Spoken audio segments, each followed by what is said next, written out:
भाई और पीछे से अनुराग कश्यप, अब मैं बताता हूँ इनको। अनुराग कश्यप की वो पोस्ट देखी तुमने एडोलसेंस वाली? हाँ मैंने देखी उसे भाई क्या है मतलब बताओ, बंदा, रुको मैंने नहीं देखी, मैं रीड पढ़ो करता हूँ। पढ़ो कहाँ है, पढ़ो कहाँ पे? इंस्टाग्राम। ये क्या है, ये ऐसा कैसा पोस्ट है ये? अरे पढ़ना, वो टेक्स्ट पढ़ना है उसमें। अच्छा ये किसी और ने पोस्ट किया है, टेड, वो Netflix नेटफ्लिक्स का का। सीईओ है। Okay okay. उसने post In the sea of great series and films on Netflix, every once a while one comes along that pushes into brand new territories, defies the limits of creativity, and features career-defining performances. For me, Adolescence is that show.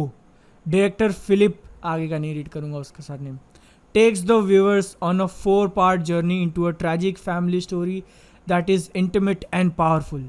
Stephen Graham gives a career-topping performance, and newcomer Owen Cooper makes an undeniable acting debut that tells the world that he has arrived. अच्छा ये फलान team का बोल के 5 star दिए उसने, जिस पर अनुराग कश्यप लिखते हैं, Just binged watched Adolescence. I am numb and envious and jealous that someone can go and make that. The performances from the child actor and Stephen Graham, who is not just playing the father but is also the co-creator of the show. The amount of hard work that has gone into the show. अच्छा ये sentence इतना ही था. I can't even imagine the rehearsals and prep they did, so they could shoot every episode in a single shot. What genius is the cinematographer and भाई line रहेगी मेरी, the filmmaker are, अच्छा नाम दिया उन दोनों के. It's better than any film or anything I have seen. वाह, अच्छा सिर्फ सिनेमाटोग्राफी की बात कर रहे हैं. It takes its time. वो मेन मसाला उनके पिन कमेंट में है। अच्छा पिन कमेंट, हाँ इतनी देर से मैं भाई ओ बता एडिटर साहब आप फोटो लगा देना लोग ताकि लाइन बाय लाइन पढ़ सके। हाँ। इसको इस भाई बड़ा लंबा चौड़ा दिखा है, पढ़ूँ क्या इसमें? हाँ पढ़ो। पिन कमेंट में उन्होंने लिखा है, now coming to my envy and jealousy, Ted Sarandos recently put a post where he says every once in a while one comes along that pushes into brand new territories, defines the limit of creativity, features career defining performances. And I hope he meant it, because his on Netflix India is on totally opposite shit show. If they were pitched this, most probably they would have rejected it or turned it into 90-minute film. That too seems like an impossibility because it doesn't have an ending that is black and white. Having gone through twice with them post Sacred Games and dealing with total lack of empathy, courage and dumbness mixed with immense insecurity of the series head and the team that keeps getting fired. It frustrates me. How do we ever create something so powerful and honest with a bunch of most dishonest and morally corrupt Netflix India? Backed so strongly by the boss in LA, the hypocrisy of Ted and Bella via the Indian market of 1.4 billion people, where the only interest is increasing in subscriptions and nothing else. There was a time when Eric Barmack would reach out on Facebook to create something with Netflix, to now where they send you a short show like सारे जहाँ से अच्छा, okay, फिर लिखा सारे जहाँ से, which wasn't even written properly and half baked, which by the way has already changed directors and been shot twice inevitably. It makes me frustrated, jealous of shows like Adolescence and envious and hopeless. I hope they learn from the reception of it and realize that all the best things Indian Netflix does is mostly either acquired Delhi crime, Black Warrant, or the ones they least believe in. Kohra, Trial by Fire, fingers crossed for better future. Okay, तो that means Delhi crime और Black Warrant acquired है. हाँ मतलब ऐसा होता है ना कि तुम शो प्रोड्यूस कर दो और फिर उसके बाद वो खरीद लेंगे. तो मतलब नेटफ्लिक्स ने मतलब बनाया नहीं. ओ फक यार. और इसमें से जो भी शो उन्होंने बताया है they are actually quite good. Kohrra देखा है मैंने, ट्रायल बाय फायर देखा हुआ है. पूरी इंग्लिश खत्म हो गई. तुमको अभी दिख रहा है वो, या तुम पहले का स्क्रीनशॉट रीड कर रहे थे? नहीं मैं अभी देख के यही पढ़ रहा हूँ भाई। ये मैंने ये पढ़ा हुआ है पहले मैंने, हाँ। अब वहां पे नहीं है मुझे नहीं पता, बट ये मैंने पढ़ा हुआ है। और पता है ये जब मैंने एक्चुअली पढ़ा पूरा, और तुम एडोलसेंस देखते हो, तुमने देखा ना बादल? हाँ मैं देखा, पूरा देखा तो मैंने। एडोल्स 3 एपिसोड देखे, हाँ वो 3 तक ही जो उसका वो है एसेंस है, वो 3 तक खत्म हो जाता है। तुम सोचो कि एक वो शो और एक ये जो अपन देख रहे थे अभी शिटस्टॉर्म, दोनों एक ही प्लेटफॉर्म पे है। मतलब मैं पजल हो जाता हूँ सोच के भाई ये चीज। तो भाई क्योंकि उन्होंने पहले बोला ना कि अगर इंडिया में पिच होती, ठीक है ना, तो बोलते हैं कि आप 90 मिनट की मूवी बना दो इसे, और वो भी बोलता है कि इम्पॉसिबिलिटी है क्योंकि ब्लैक एंड वाइट जैसी एंडिंग चाहिए उनको, ग्रे में नहीं चाहिए।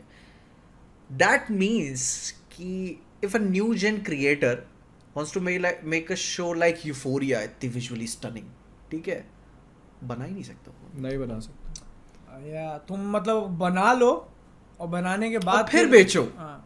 फिर which is not an easy job भाई। भाई लोगों को गिड़गिड़ाना पड़ता है लोगों के सामने, हाँ नहीं चल जाएगा भरोसा रखो। भाई तुम एक बात बताओ, अपन वो एक कितने मिनट की थी वो, 60-70 मिनट की पॉडकास्ट के लिए अपने को कितने नोट्स दिए उन्होंने भाई यार। तुम सोचो कि कोई ऐसी चीज जो उनके प्लेटफॉर्म पे आनी है, जिससे उनको पैसा कमाना है, सब्सक्राइबर्स ड्राइव करने हैं, वो उसमें कितने नोट्स होंगे भाई वो तो अपनी स्क्रिप्ट सुन के ही उनके कानों से खून निकल आएगा। कि क्या दे दिया भाई, ये बना दिया तुमने। भाई। और ऐसा नहीं है, तुम लोग को शायद नहीं पता होगा, लेकिन हम लोग इस प्रोसेस से हल्का फुल्का गुजर भी चुके हैं पिछले कुछ दिनों में। हाँ, अपन निकले हैं। और जो आइडिया हम लोगों ने पिच किए थे ना, अरे वो भाई एक्चुअली यार, they were actually very good, extremely good. भाई मैं अभी भी एक्साइटेड फील करता हूँ भाई। अरे भाई यार, वो बहुत टॉप नॉच चीजें पिच करी थी अपन ने। हाँ बट सैड रियलिटी ये है कि उनको चाहिए था वही सब कुछ जो तुमने अभी देखा है। अभी वो कौन सा टूर्नामेंट हो रहा था चैंपियंस ट्रॉफी के ब्रेक्स में, वो चाहिए था उनको। भाई अभी तो जियो हॉटस्टार पे वो देखा मैं, प्रैंक जो अभी डेड हो गया जॉनरा, यूट्यूब पे वो चल रहा है भाई। क्या तो चल रहा है भाई, तुम देखो तो सही। मतलब ये या काश अगर हम लोग भी वही प्रैंक वैंक कुछ पिच कर दिए होते तो। हाँ, मिस्ट्री बॉक्स वाली कर रहे होते अपन तो सही रहता, वो चल जाता। 500 करोड़ के स्कैम के साथ गायब तीनों। ओ भाई। और कोई नहीं, ठीक है, क्या वही छोड़ो, हमने अभी कहाँ आइडियाज काफी सारे पिच किए, और हर बार कोई अलग ही रिस्पांस आ रहा है कि भाई हर बार ऐसा रिस्पांस आ रहा है, हम कंफ्यूज हो जा रहे थे कि इनको चाहिए क्या। But then we got to know जब वो एडवर्टाइजमेंट देके हमने कहा भाई इवेंट बता, इवेंचुअली अब तो थोड़ा बहुत आइडिया हो गया। अभी किसी को भी कोई भी नया जनरेशन फिल्म मेकर है, बनना चाह रहा है, मैं बता रहा हूँ, पर खुद ही से बनाना पड़ेगा आपको। और वो भी कोई गारंटी नहीं है कि मतलब, पर आप खुद से बनाओगे तो वो चलेगा नहीं, चलेगा उसको नहीं। आप उसको आंखें कैसे दोगे, मतलब उसको कैसे लोग देखेंगे, लोगों तक कैसे पहुंचाओगे? यूट्यूब पे डाल दोगे कि कुछ लोग देखेंगे, फिर भाई वो जो कल्चर वाले लोग आएंगे ना आपसे लेने के लिए, फिर बनाते रहना आप। अरे मैं वही बोल रहा हूँ, तुम देखो ना कि मतलब तुम अगर अपन भी ठीक है आज की डेट में कोई बना देते हैं, चलो मान लो, अपन कहाँ डालेंगे उसको? क्योंकि अपने को पता है कि नहीं, इधर OTT प्लेटफॉर्म पे तो जाएगी नहीं, कोई चांस ही नहीं है। आप कहाँ उसको यूट्यूब चैनल पे डालोगे, कितने लोग देख लेंगे? भाई मैं क्या बोला था, मैंने वीडियो में भी बात बोली है, पर्सनली बात बोला था कि ऐसा जो है ना, मार्को जैसी मूवी कोई यूट्यूब क्रिएटर बनाकर एक पेवॉल के पीछे डाल दे, मार लेंगे लोग उसकी, इतनी गंदी मारेंगे। लेकिन भाई आप एक स्टूडियो के थ्रू बना के जाओ, प्रोसेस के थ्रू, स्ट्रीमिंग सर्टिफिकेट लेकर, फिर कोई प्रॉब्लम नहीं होने वाली। तो स्ट्रीमिंग से भी तो बैन हो गई वो। हाँ वो बात हो रही है, लेकिन वो CBFC का सर्टिफिकेट मिला ना उसे। अब आप कह के आप रेफरेंस लेकर अभी ही बना के एक ट्राई कर लो। नहीं, ऑफ कोर्स एक स्टूडियो हाँ। के नाम से तो फायदा होता ही। अनुराग कश्यप की मूवी थी, शायद पहली मूवी थी 5, वो अनरिलीज्ड है, नाउ बैन ऑन वॉयलेंस की वजह से। और तुम देखोगे ना तो मार्को से तो कम ही वायलेंस है उसमें। बहुत डार्क है नो डाउट, लेकिन वॉयलेंस नहीं है उतना। कुछ नहीं भाई, ओपन सीजन है, जो बनाना बनाओ। ओपन सीजन नहीं है, कुछ नहीं, बिग बॉस वाली जनता है। जब Big तक Boss, तुम हाँ। बिग बॉस देखते रहोगे तब तक ऐसा ही माल मिलता रहेगा तुमको, ठीक है। लड़ाई और बस in fact it will get bad, it will get shittier यहाँ से तो।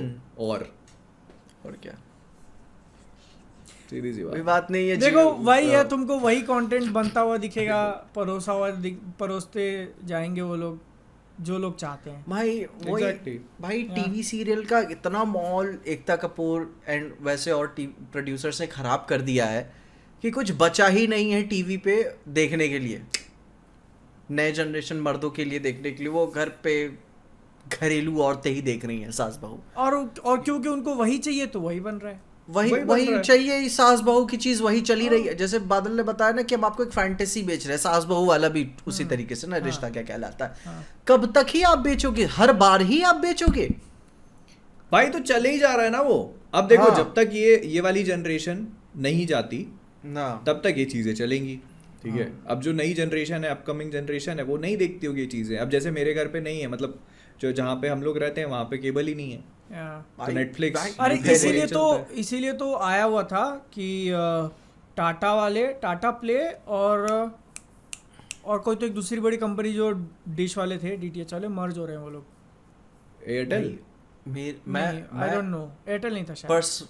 मैं बता पर्सनल एग्जांपल देके बताता हूँ। मेरे पापा केबल ऑपरेटर थे, हाँ। उन्होंने बेच दिया, ठीक है, क्योंकि अब नहीं है फ्यूचर। हम्म। और जो सोचो मेरे घर में कितने बिलियन डॉलर्स मिले। बिजनेस। ठीक है, तो वो समझ गए थे कि जब वो इंटरनेट फाइबर आ गया ना, तो और वो खुद ही घर में देख रहे हैं कि मेरा लड़का खुद नहीं देखता। तो अब तो सोचो मेरे ही घर में पूरे ऐसे सर्वर नहीं रखा रहता है, वैसे सर्वर एक कमरे में सारी रखे रहते थे, और वो कमरा खाली है। और टीवी जहाँ जिस कमरे में टीवी है वहाँ पे भाई जो फाइबर में फ्री के चैनल्स आ जाते हैं वो, और सारे स्ट्रीमिंग वो मिल जाते हो। वो मत सोचो, मेरे पापा इसका बिजनेस कर रहे थे 20 साल से, अब वो उन्होंने छोड़ दिया 20 साल से करने के क्योंकि उन्होंने ये चीज टाइम रहते जज कर ली ना, हाँ सही कि टाइम पे फ्यूचर बात लिया जो कि है। भाई। हाँ, हाँ तो ये तो आपका And- विजन है एंड जैसे कि अगर आप मतलब तुम अगर अपना जनरेशन भी देख लो, या अपने से थोड़ा एक 5 साल आगे का भी देख लो, अगर वो ड्रामा देखते हैं तो वो ड्रामा नहीं देखते, वो देख रहे होंगे कोई